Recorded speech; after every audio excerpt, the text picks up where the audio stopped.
Площадь Победы возведена на месте центрального колхозного рынка в 1985 году в честь 40-летия Победы в Великой Отечественной войне.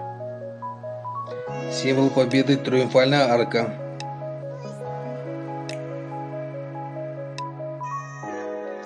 Ее очертания ассоциируются с силуэтом юрты и подкрепляют идею возвращения к родному мирному дому.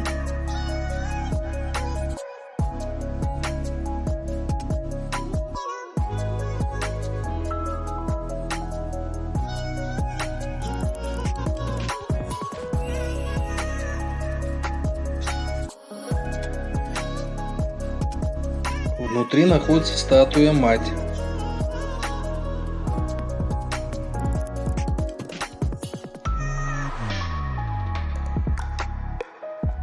Арки сходятся наверху металлическим венком, символом славы победителей.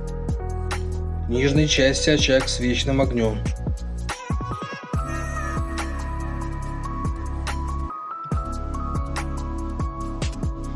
Статуя, изображающая бойцов, несущих разобранный пулемет.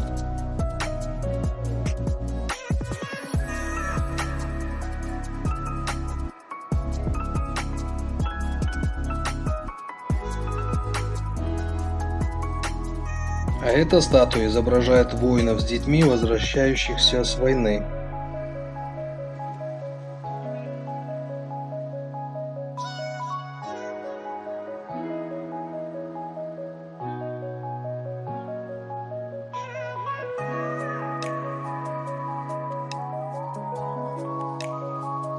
Площадь Победы – место молодоженов, традиционно возлагающих цветы в память воинов-победителей.